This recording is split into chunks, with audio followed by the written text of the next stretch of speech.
हाय दोस्तों, scary blog का एक नया सच्ची और डरावनी कहानी में आप सभी को स्वागत है।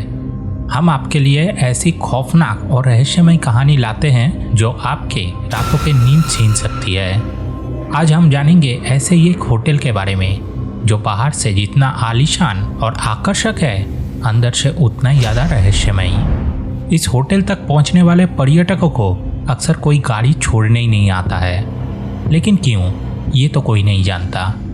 बाहर से देखने से ही ऐसा लगेगा जैसे जीवन में एक बार इस होटल में तो रुकना जरूरी है, लेकिन सवाल उठता है इस होटल के भीतर आखिर है क्या। रात के अंधेरे में क्यों यहाँ कोई स्टाफ नहीं रहता है? क्या है इस जगह का वो कहानी जो हर किसी को हैरान कर देता है? आज जानेंगे इस होटल के हर एक रहस्यों को जो आपके रोंगटे खड़े कर देगा। तो बने रहिए आज इस कहानी के साथ, क्योंकि आप जो सोच रहे हैं इससे कहीं ज़्यादा खतरनाक हो सकता है ये अनुभव। लेकिन इससे पहले कि हम इस कहानी में आगे बढ़े, अगर आपको हमारा ये काम पसंद आए तो इस वीडियो को ज़रूर लाइक करें, कमेंट करके बताइए कहाँ से सुन रहे हैं आप इस कहानी को, और सब्सक्राइब ज़रूर करें ताकि हमें थोड़ा मोटिवेशन मिले। अगर आपके पास भी कोई ऐसा सच्चा और भूतिया अनुभव है या फिर कोई सच्चा डरावनी कहानी जिसे आप सबके साथ शेयर करना चाहते हैं तो हमें ज़रूर बताएं। अपना कहानी भेजने के लिए हमें मेल करें। हमारा मेल आईडी आपको इस वीडियो में और डिस्क्रिप्शन बॉक्स में मिल जाएगा। हम आपके कहानी को इस चैनल पर ज़रूर प्रस्तुत करेंगे ताकि हर कोई जान सके असली डर असल में कैसा होता है। तो हेडफोन लगा लीजिए और चलिए हमारे साथ एक स्कैरी सफ़र की तरफ।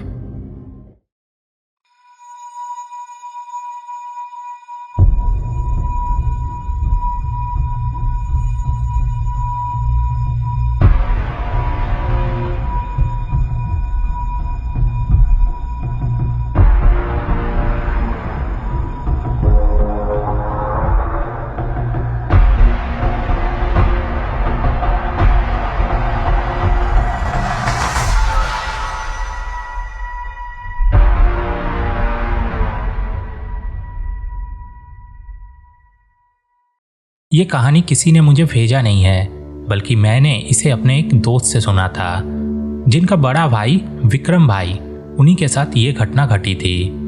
सन 2013 की बात है। मेरे दोस्त के बड़े भाई इंजीनियरिंग कंप्लीट करके एक कॉरपोरेट ऑफिस में जॉब करते थे। दिसंबर का महीना था। उनका कुछ सहकर्मी ने उत्तराखंड जाने का 10 दिन का एक ट्रिप प्लान किया। इस ग्रुप में कुल 8 लोग थे, जिसमें से 3 शादीशुदा जोड़े, विकी और उनका पत्नी, अभिराज और उनका पत्नी, विकास और उनका पत्नी, और थे विक्रम भाई और उनका सीनियर राकेश सर। 2013 में ऑनलाइन बुकिंग का इतना ज़्यादा चलन नहीं था, और अगर था भी तो बहुत ही सीमित। इसीलिए उन्होंने सोचा कि दिसंबर के महीने में ज़्यादा पर्यटकों का भीड़ नहीं होगा, और वहाँ जाकर अगर बुकिंग करेंगे तो वो बेहतर और सस्ता पड़ेगा। ट्रेन से वो लोग पहुँचा उत्तराखंड। उत्तराखंड पहुंचने पर वो लोग लोकल ट्रांसपोर्ट लेकर अल्मोड़ा पहुंचे।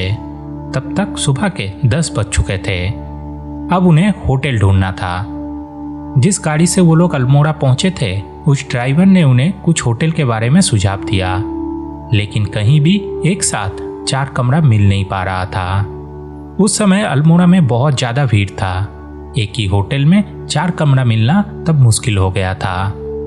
इसी दौरान उनका नज़र एक साफ सुथरा, शानदार और लग्जरियस होटल पे पड़ा, लेकिन ड्राइवर ने उन्हें उस होटल को छोड़कर अन्य होटल दिखाना जारी रखा।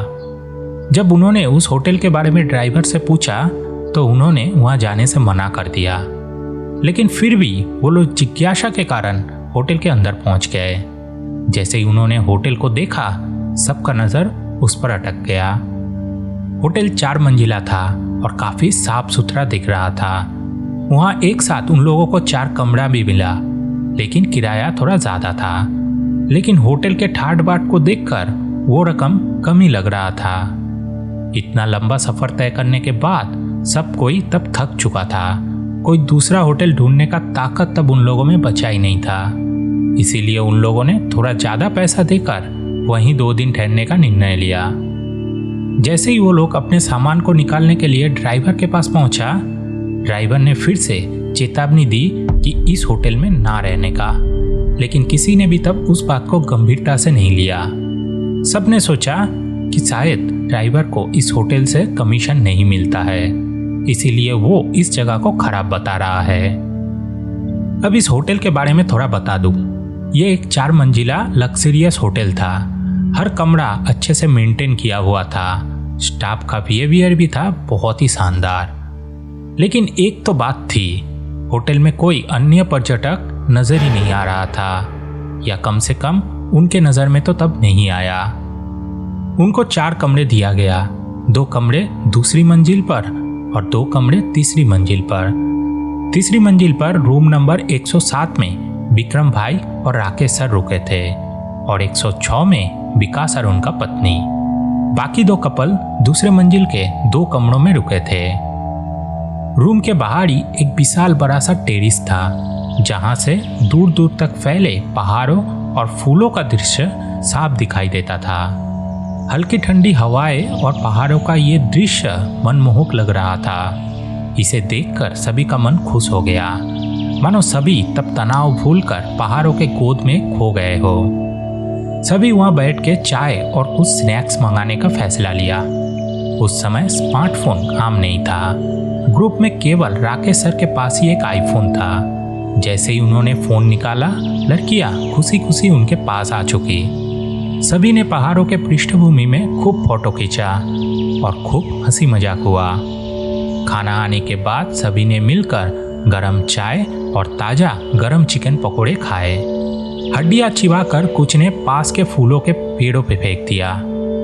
जब फोटो खींचने का सिलसिला चल रहा था, तब राकेश सर अचानक गंभीर हो गए। उन्होंने सबको डांटते हुए अपने फ़ोन वापस ले लिया। सब चौंक गए। उनके आवाज़ में एक अजीब सा डर और झंझनाहट थी। उन्होंने लड़कियों को बाल बांधने के लिए कहा, जो सभी को थोड़ा अजीब लगा।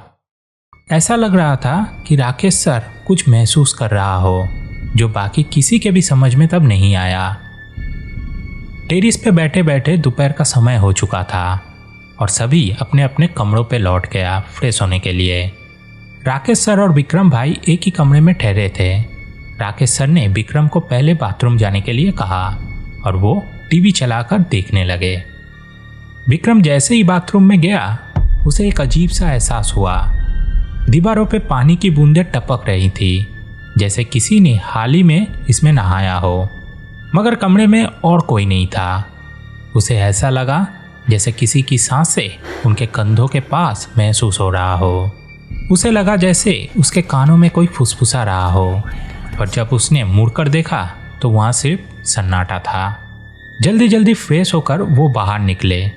उसने देखा कि राकेश सर, जो कुछ देर पहले टीवी देख रहा था, अब गंभीरता से सिगरेट जलाकर बाथरूम की तरफ घूर रहा था। उनके चेहरे पर परेशानी की बूंदें साफ दिखाई दे रहा था। विक्रम ने देखा, उन्होंने गहरी सांस लेकर बाथरूम में चला गया। उनके हाव भाव से लग रहा था कि उन्होंने भी कुछ महसूस किया है। राकेश सर जब बाथरूम से बाहर आए तो उनके आंखों में भी चिंता साफ झलक रहा था।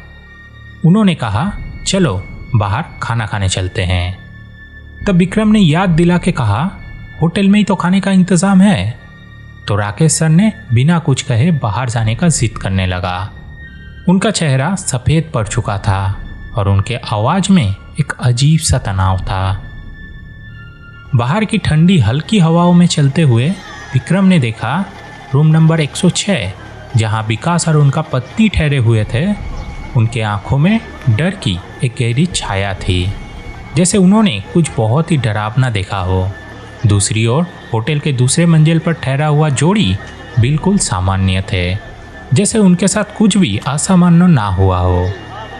बाहर खाना खाने के बाद सभी ने थोड़ा घूम फिरकर होटल लौट आए। तब दोपहर हो चुका था।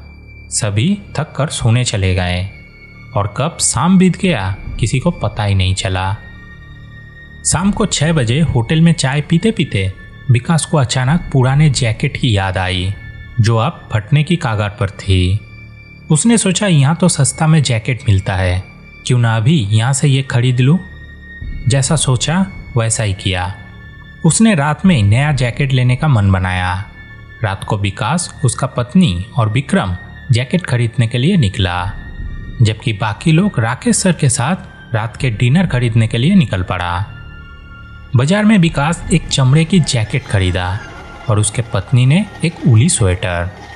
ठंड के कारण विकास ने अपना नया जैकेट बाजार में ही पहन लिया। तब तक राकेश सर और बाकी टीम एक होटल में ताज़ा गरम खाना बनवा के पार्सल कर लिया।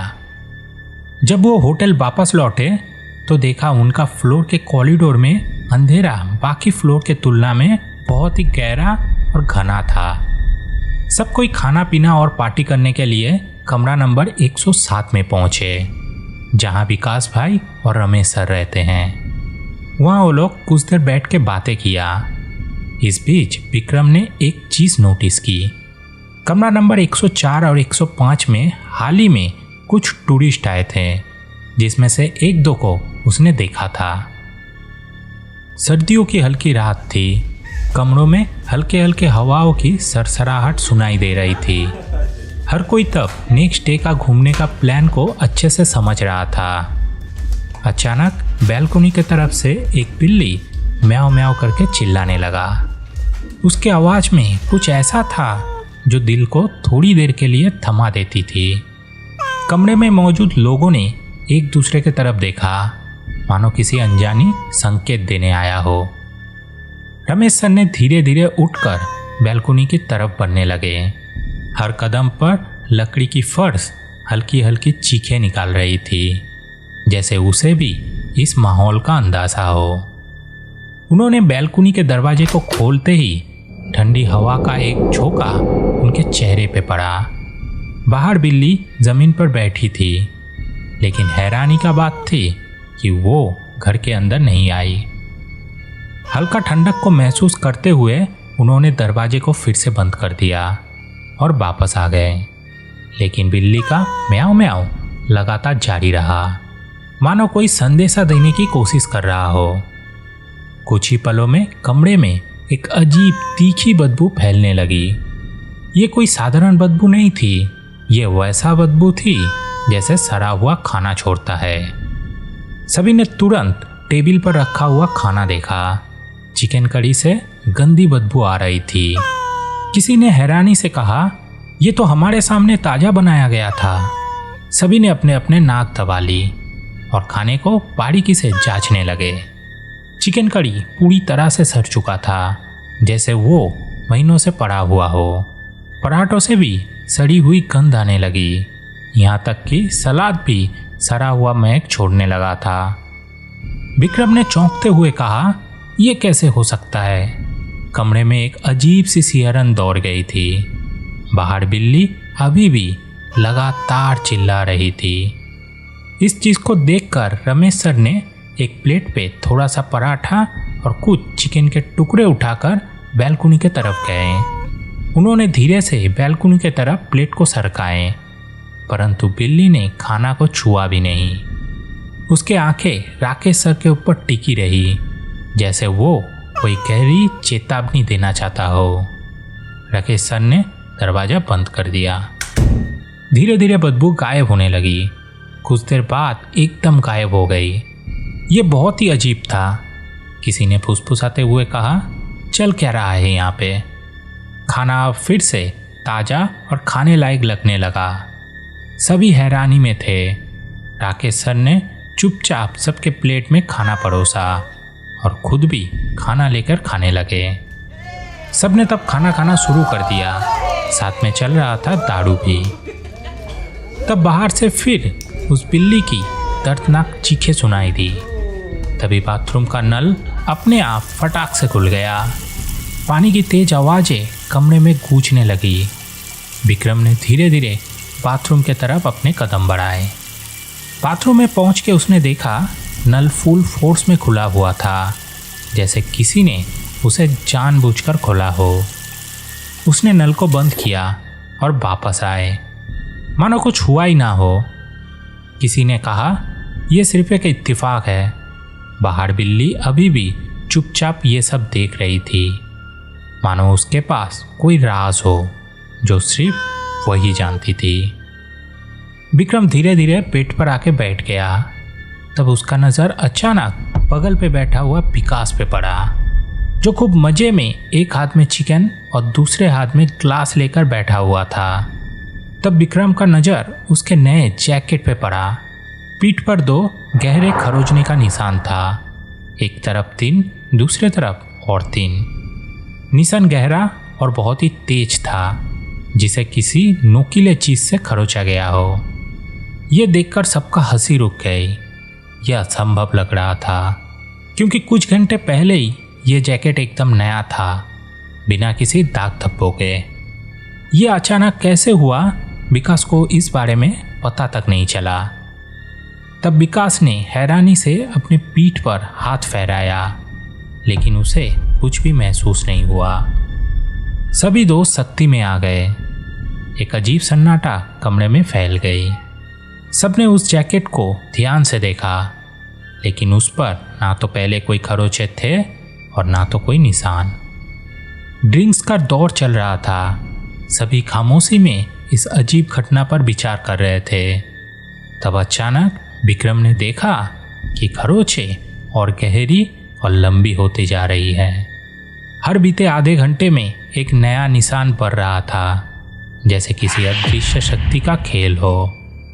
सभी ये देख रही थी, पर कोई भी इसे महसूस नहीं कर पाया था। सबके आंखों में तब डर साफ झलक रहा था। रात के 11 बज चुका था। जैकेट पर और भी खरोंचे उभर आई थी। ये देखना सबके लिए असहनीय हो गया था। सबका शराब पीना बंद हो गया। राकेश सर ने गंभीर स्वर में कहा, अब और कोई मजाक नहीं, कोई भी इस कमरे के बाहर नहीं जाएगा। सब आज यहीं रहेंगे रात को एक साथ। उनके आवाज़ में डर साफ झलक रहा था। एक पल के लिए सब कोई पूरा चुप हो गए। अचानक रात के 12 बजे दरवाजे पर जोरदार दस्तक हुई, जैसे कोई जबरदस्त तरीकों से पीट रहा हो। आवाज़ इतना तेज थी कि सबका दिल दहल गया।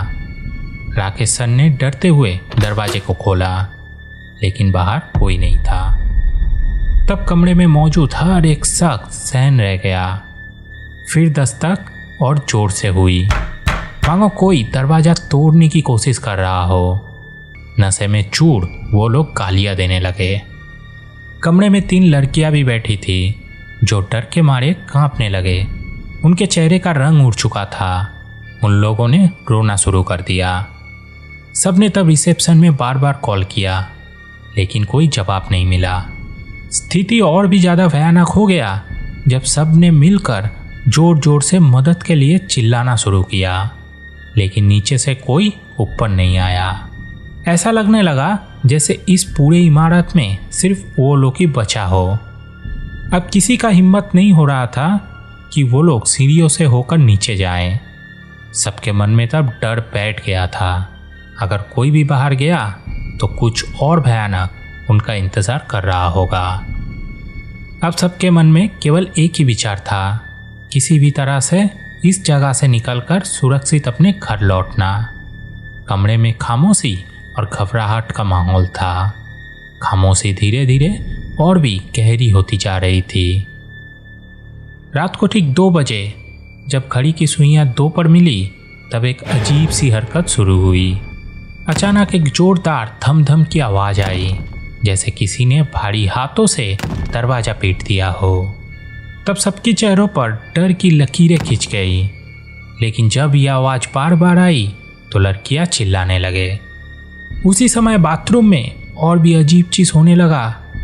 पहले बेसिन का नल अपने आप चल पड़ा और उसमें से पानी का तेज धार बहने लगा।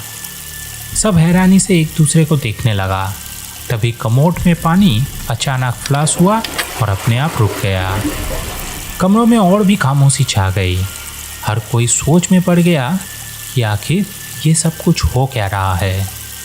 डर के मारे किसी का हिम्मत ही नहीं हुई कि बाथरूम के करीब जाए। तब राकेश सर ने हिम्मत दिखाई। वो धीरे धीरे बाथरूम के तरफ बढ़े। बाथरूम के दरवाजे को खोलते हुए उन्होंने लाइट को जलाया और नलों को बंद करने लगे। हर नल से टपकता पानी और फ्लश का अनियंत्रित होना जैसे किसी अदृश्य ताकत का खेल लग रहा हो। राकेश सर ने चारों ओर अपना नज़र दौड़ाई और कहा, ये सब कौन कर रहा है? उनके आवाज़ में झलकता हुआ गुस्सा और डर का एक अनोखा मिश्रण था। तभी सबने देखा कि नल अपने आप फिर से घूमने लगा, जैसे कोई अदृश्य हाथ उसे बार बार घुमा रहा हो। ये देखकर कमरे में खड़ी सभी लोग, खासकर लड़कियां, बुरी तरह सहम गई। राकेश सर ने तुरंत बाथरूम के दरवाजे को बंद कर दिया। उनके चेहरे पर भी तनाव साफ दिख रहा था। एक बार नल का चलना तो हो सकता है, पर बार बार ये होना, ये कोई साधारण बात नहीं है। यहाँ कुछ तो गड़बड़ है। उनके बात ने सभी को और भी ज़्यादा बेचैन कर दिया। तभी असली खौफनाक खेल शुरू हुआ। एक लड़की ने घबरा कर दीवार की ओर इशारा किया। दीवार पर उल्टे पैरों के निशान उभर रहे थे, जैसे कोई अदृश्य पाए दीवार पर चढ़ रहा हो। पैरों के ये निशान दीवार से होते हुए धीरे धीरे छत पे जाके गायब हो जा रहा था। हर कोई सन्न हो गया। ये सब बहुत ही डरावना था। इतने में ही 106 नंबर के कमरे से एक औरत की दर्दनाक रोने की आवाज़ गूंजने लगी। उस आवाज़ में इतना दर्द था कि सुनने वालों की रूह तक कांप उठे। ऐसा लग रहा था जैसे कोई औरत अपने अंतिम सांसें गिन रहा हो। वो रोते रोते दीवार को थपथपाने लगा, जिससे कमरे में एक अजीब सा गूंज फैल गई। सभी लोग डर से सहम गए और कुछ का बदन कांपने लगा। राकेश सर ने तुरंत कुछ करने का फैसला लिया। उन्होंने गहरी सांस ली और गायत्री मंत्र का पाठ करने लगे। एक लड़की ने डर के मारे हनुमान चालीसा का पाठ शुरू कर दिया। उस वक्त ना तो इतना अवेलेबल इंटरनेट था और ना तो फोन पे कुछ ढूंढ कर चलाया जा सके। हर कोई वही पढ़ने लगा जो उसे आता था। पर जितना मंत्र पढ़ा जाता, उतना ही रोने का आवाज तेज होते जाता। दीवार पर पैरों के निशान और भी तेजी से फैल रही थी। तब राकेश सर ने विकास से 106 नंबर की चाबी मांगी। उन्होंने डरते हुए कहा, हमें इस डर का सामना करना होगा। जितना हम डरेंगे, ये उतना ताकतवर होगा। वो विकास और विक्रम को साथ लेकर 106 नंबर कमरे की तरफ बढ़े। कमरा खोलते ही घर का अंधेरा उनके सामने आ गया। लाइट ऑन करने पर वहाँ का नज़ारा और भी अजीब हो गया। पूरा कमरा खाली था, पर उसमें जलता हुआ मांस की गंध फैली हुई थी। इस गंध से उनका दम घुटने लगा। उन्होंने हर एक कोना छान मारा, पर वहाँ कुछ भी नजर नहीं आया। तभी विक्रम के सर में तेज दर्द होने लगा। उसका चेहरा सफ़ेद पड़ गया और उसने अपने भारी होते हुए शरीर को संभालते हुए कहा, यहाँ और नहीं रुक सकता सर, मेरा सर फटा जा रहा है। वो लोग 106 नंबर कमरे को बंद करके जल्दी से बाहर निकले और 107 नंबर कमरे की तरफ बढ़ने लगे। लेकिन उन लोगों की हालत तब पहले से काफ़ी ज़्यादा खराब हो चुका था। रात की सर्दी बढ़ती जा रही थी और कमरों में फैला हुआ अंधेरा किसी अनजानी खतरों की एहसास करा रही थी। हर किसी की धड़कन जैसे रुक सी गई थी। कुछ देर के लिए सब कुछ शांत हो गया। विक्रम ने सर दर्द से परेशान होकर एक सैरिडॉन खा ली और उस रात कोई भी सो नहीं पाया। धीरे धीरे विक्रम का सर हल्का सा महसूस होने लगा। हर कोई बस बिस्तर पे बैठा हुआ था। तभी जैसे ही घड़ी ने 3 बजने का संकेत दिया, अचानक 106 नंबर कमरे से रोने के करकराहट चीख ने खामोशी को पूरी तरह से चीर दिया। ये चीख ऐसी थी जैसे किसी ने उसे मौत की तरफ खींचा हो। दरवाजे पर अचानक थपथपाना शुरू हो गया, मानो कोई बाहर से जोर जोर से दरवाज़ा पीट रहा हो। दीवारों पे पैरों के निशान बनना चालू हो गए। हर कोई तब सहम गया था। लेकिन यह डर जितना गहरा था, उनसे कई गुना ज़्यादा उनका गुस्सा और जिज्ञासा बाहर आने लगा।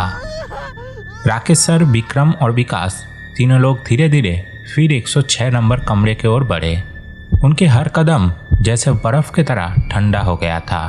हाथ कांप रहे थे, दिल जोर जोर से धड़क रहा था, फिर भी वो पीछे नहीं हटे। विक्रम ने कांपते हाथों से दरवाजे का ताला खोला। दरवाज़ा खुलते ही एक तीखी बदबू ने उन सब के नथुनी पे हमला किया, मानो वहाँ शायद सदियों से कुछ सड़ता चला आया हो।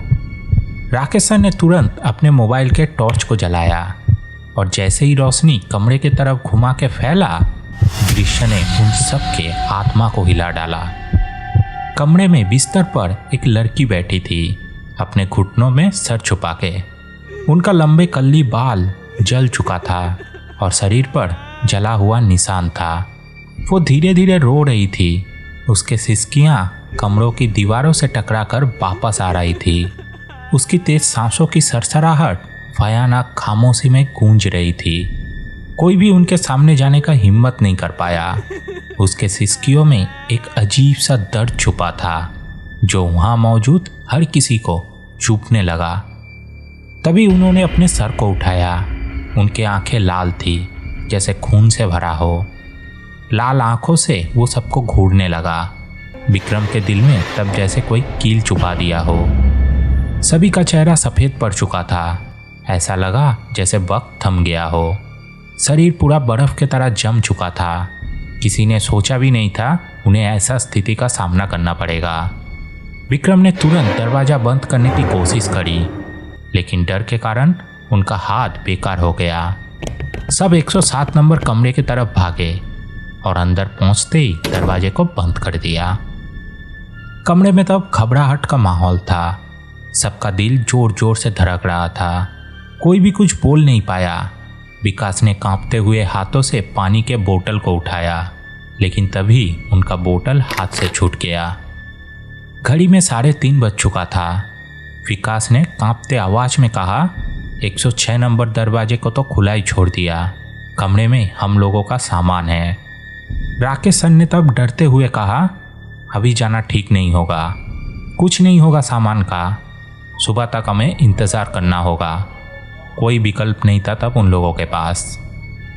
हर कोई बस ये सोच रहा था कि ये सब कब ख़त्म होगा, लेकिन 106 नंबर कमरे से आती सिसकियाँ अभी भी उनके कानों में गूंज रही थी। ऐसा लग रहा था जैसे वो आवाज़ उनके दिल में बस गया हो। रात धीरे धीरे बढ़ने लगा। कोई भी कुछ कर नहीं सका। ना गायत्री मंत्र काम आया, ना हनुमान चालीसा। 8 लोग बेबस होकर बिस्तर पे बैठ के ये सब देख रहे थे। उनका हालत खराब हो चुका था। विक्रम और विकास को अचानक तेज बुखार तपने लगे। उनका शरीर पसीने से भीगा हुआ था। सभी डर से तब बेबस हो गए थे। जैसे जैसे सुबह करीब आने लगा, डर और थकान सबको पूरी तरह से तोड़ दिया। सुबह होने पर सबने एक दूसरे को देखा और तय किया जितना जल्दी हो सके उन्हें इस जगह से बाहर निकलना होगा। विकास और विक्रम किसी तरह से दवाइयाँ खाकर खुद को ठीक करने की कोशिश की। सबने मिलकर एक एक कमरे में जाकर अपना सामान समेटा।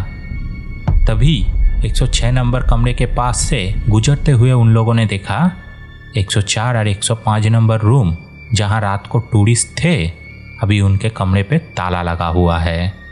शायद रात में ही वो लोग भाग गया होगा। उन्हें समझ में आया ये सिर्फ उनके साथ ही नहीं हुआ था। वो लोग अपना सब कुछ समेटकर रिसेप्शन पे पहुंचे। रिसेप्शन पे पहुंच के सभी ने होटल मैनेजमेंट से शिकायत की, लेकिन वहाँ किसी ने भी उनके बातों पर यकीन नहीं किया। वहाँ बहुत हंगामा हुआ। उन्होंने कहा कि उन्हें ऐसा किसी भी घटना का जानकारी नहीं है। यहाँ तक कि रात को उन्हें कोई कॉल भी नहीं आया था। थोड़ी देर तक बहस और गाली गलौज करने के बाद वो लोग होटल से निकल गया। विकास और विक्रम को तेज बुखार ने जकड़ लिया था। उन्होंने इस डरावना यात्रा को और आगे ना बढ़ाने का फैसला लिया, लेकिन ये अंत नहीं था। असली कहानी तो अब शुरू होने वाला है। वो सभी लोग थक चुके थे और जल्दी से जल्दी घर लौटना चाहते थे। जब उन्हें मालूम हुआ कि तुरंत यहाँ से तो कोई ट्रेन उपलब्ध नहीं है, लेकिन नैनीताल से ट्रेन मिलने की संभावना थी, तो उन्होंने अल्मोड़ा से नैनीताल जाने का निर्णय लिया। उनका योजना तो साधारण थी, लेकिन हालत कुछ ही और इशारा कर रहा था।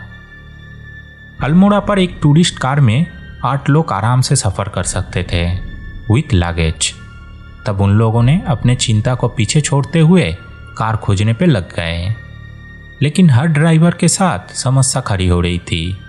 जैसे ही वो लोग उनसे बातें करते, हर कोई अपने सवालों के बाद चुप्पी साध लेता। आप कहाँ से आए हैं और कहाँ जाना है? जब भी वो होटल का नाम बताते, ड्राइवर के चेहरे पर भय और आशंका उभर आती। वहां से कोई भी उन्हें ले जाने को तैयार नहीं था। लगभग 1.5 घंटा बीत गया, जिसमें 15-16 ड्राइवरों ने उन्हें मना कर दिया। उनके परेशानी और घबराहट अब स्पष्ट थी। वो सोचने लगे कि आखिर ऐसा क्या है जो हर कोई उन्हें ले जाने से कतरा रहा है। तभी एक ड्राइवर उनके पास आया। उन्होंने धीमी आवाज में पूछा, आप लोग कहाँ से आए हैं? पटना से, उन्हीं में से एक ने जवाब दिया। ड्राइवर ने हल्का सा सर हिलाया और पूछा, यहाँ किस होटल में रुके थे? होटल का नाम सुनते ही उनके आंखों में एक अजीब सा चमक आई और चेहरे पर एक अनचाही घबराहट। ड्राइवर ने एक अजीब सा सवाल किया, सबका तबीयत ठीक है ना? उनके आवाज में अजनबी डर साफ महसूस हो रहा था। ये सवाल सुनते ही सब में बेचैनियां छा गई। उन्हें लगने लगा कुछ तो गलत है। ऐसा क्यों हो रहा था कि हर कोई होटल के नाम सुनते ही उन्हें छोड़ देता? क्या ये सिर्फ एक इत्तेफाक था या फिर इसके पीछे कोई गहरा बात छुपी हुई थी? राकेश सर ने परिस्थिति को संभालते हुए मुस्कुराने का कोशिश की और कहा, हाँ, सबका तबीयत तो ठीक ही है, कोई दिक्कत नहीं है। ड्राइवर ने गहरी सांस ली और फिर पूछा, आप लोग पटना वापस जा रहे हैं? राकेश सर ने समझदारी से जवाब दिया, नहीं, हमें नैनीताल जाना है, वहाँ से हमारी यात्रा का रास्ता बदलेगा। ड्राइवर ने सहमति जताई, लेकिन उसके आंखों में एक अजीब सा बेचैनी थी। वो सब लोग गाड़ी में बैठ गए और अल्मोड़ा से नैनीताल के ओर बढ़ने लगे। सफ़र के दौरान हर कोई चुप था। वो सभी सोच रहे थे कि आखिर क्यों हर ड्राइवर उन्हें ले जाने से डर रहे थे। रास्ते में एक अजीब सा बात हुई। ड्राइवर हर मंदिर के सामने गाड़ी रोक देता। वो उतरता, मंदिर में प्रवेश करता, माथा टेकता और चुपचाप वापस आता। उन्होंने किसी से भी बातें नहीं की। उनका ये बिहेवियर और भी रहस्यमय था। एक बार जब उन्हीं में से ही एक ने उनसे पूछा, भाई साहब, आप ऐसा क्यों कर रहे हैं? तो उन्होंने उनकी ओर देखा, मानो कोई रहस्य को छुपा रहा हो। बस उनके आंखों में एक गहरी उदासी थी। जैसे जैसे नैनीताल करीब आ रहे थे, उनके बेचैनी भी और बढ़ रही थी। हर किसी को ये महसूस हो रहा था कि ये यात्रा सामान्य नहीं है। चारों ओर सन्नाटा और डर का माहौल था। उन्हें अंदाजा नहीं था कि आगे क्या होने वाला है, लेकिन इतना तय था कि ये यात्रा एक साधारण सफर से कहीं अधिक होने वाला था। नैनीताल का ठंडी हवाओं में कपकपी का एहसास पहले से ही थी, लेकिन जैसे ही राकेश सर ने किराया देते वक्त होटल के बारे में ड्राइवर से पूछा, तब उनका चेहरा जैसे पत्थर का हो गया हो। उनके आंखों में उभरा हुआ डर स्पष्ट था। उसने अपने कांपते आवाज में कहा, साहब, आप लोग कोई और होटल नहीं देख सकते थे? यहाँ क्यों रुकना चाहते थे आप लोग? आपको पता है कि ये जगह कितना ज़्यादा खतरनाक है? राकेश सर ने हल्की मुस्कुराहट से कहा, अरे भाई, खुल के बोलो, क्या खतरनाक है? तब ड्राइवर ने कहा, कौन सा कमरा मिला था आपको? राकेश सर ने बोला, 106, 107 और नीचे 2 कमरा था। राकेश सर का जवाब ने जैसे ड्राइवर के आत्मा को ही झंझोड़ दिया। उसने घबरा कर कहा, अरे बाप रे, ये तो सबसे भयानक कमरा है। उसने जल्दी से बोलते हुए कहा, कई साल पहले एक पति पत्नी यहाँ हनीमून मनाने के लिए आए थे। पहले रात को ही उस आदमी ने अपने पत्नी का गला घोट दिया और यहाँ से भाग गया। तब से ये 106 नंबर कमरा स्थापित है। लोग कहते हैं उनका आत्मा अब भी यहाँ पर भटकता है। हर कोई इस बारे में जानता है। यहाँ रुकने का मतलब खुद को मौत के मुंह में ढकेलना। ड्राइवर के बात सुनकर ही राकेश सर और उनके दोस्तों के चेहरे पर एक घबराहट फैल गई। ठंडी हवा का एक झोंका तब सबके चेहरे पर टकराया और सभी का रीढ़ के हड्डी में एक सिहरन दौड़ गई। ड्राइवर ने और कहा, साहब, मैं कई लोगों को इस कमरे में आते और जाते देखा हूँ, लेकिन जो यहाँ पे एक बार ठहर जाता है वो उस औरत के साए से कभी बच नहीं पाता। वो साया उनके पीछे पीछे चलता है। उन्हें तेज बुखार आ जाता है और कुछ कुछ लोगों के साथ तो हादसे भी हो चुके हैं। सबको तो इस बारे में पता है, लेकिन मुझे ताज्जुब हो रहा है कि इस ड्राइवर आपको यहाँ ले जाने की हिम्मत दिखाई। तब उन लोगों को एहसास हुआ क्यों कल ड्राइवर उन्हें इस होटल में जाने के लिए मना कर रहा था। ड्राइवर ने कहा, इसीलिए ही तो गाड़ी आप लोगों को मना कर रहा था। सबको मालूम है कि यहाँ से बच के निकलना नामुमकिन होगा। अगर आप लोगों का तबीयत बिगड़ता तो मैं भी आप लोगों को कुछ नहीं कर पाता। ड्राइवर के इन शब्दों ने सबको गहरी डर में डाल दिया। उन्हें पता था कि रास्ता अभी बहुत लंबा है और साथ में एक ऐसा साया है जो अपना ताकत रात को अच्छे से दिखाया था। किसी तरह से वो लोग ट्रेन तक पहुंचा। रास्ते में हर कदम ऐसा लग रहा था जैसे उनके पीछे कोई साया चल रहा हो। विक्रम और विकास का बुखार भी थमने का नाम नहीं ले रहा था। किसी तरह से उन्होंने अपने आप को संभाला और दवाई खा खा कर ये सफ़र जारी रखा। लोगों के भीड़ में भी इन लोगों के अंदर एक अजीब सा डर काम कर रहा था। जब वो घर पहुंचे तो जैसे उनके आत्मा थक चुकी थी।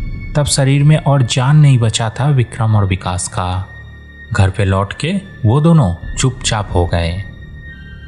10 दिन का टूर सिर्फ 3 दिन में ख़त्म करके वापस आना घर वालों को चिंता में डालने वाला था। विक्रम और विकास जो आमतौर पे जिंदा दिल और हंसमुख थे, अब गहरी चुप्पी और घबराहट में डूबे हुए थे। उनके आंखों में सूनापन और डर झलकता था। दिन ब दिन उनकी हालत और भी ज़्यादा बिगड़ने लगा। विक्रम के आंख हर वक्त लाल रहने लगे। दवाई अभी तक कोई असर नहीं कर रहा था। हर छोटी बात पर गुस्सा आ जाना और खाना बिल्कुल भी नहीं खाता था। उनके हरकत डरावना और अनचाहा लगने लगा। रात के समय विक्रम को अक्सर चिल्लाकर उठते हुए देखा गया, जैसे कोई उसे छूने या खींचने की कोशिश कर रहा हो।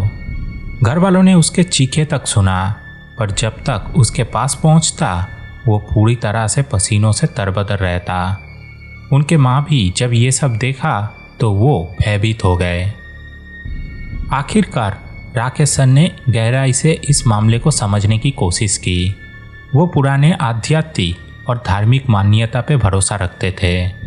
उन्होंने विक्रम के मम्मी को उस रात के घटना के बारे में बताया। तब राकेश सर ने उन्हें बताया उनका बेटा अब एक गंभीर आध्यात्मिक समस्या से गुजर रहा है। राकेश सर ने उन्हें तब एक तांत्रिक से मिलने का सुझाव दिया। समय को ना बर्बाद करके विक्रम को तुरंत तांत्रिक के पास ले जाया गया। जहां जाने से पहले ही विक्रम का तबीयत और भी ज़्यादा बिगड़ने लगा। उसके सांसें तेज हो गया था और वो एक अजीब सा उलझन में चला गया। लेकिन परिवार के लोगों ने और राकेश सर उसे किसी तरह से वहाँ लेकर गए। तांत्रिक ने पहले मंत्रों का जाप शुरू किया।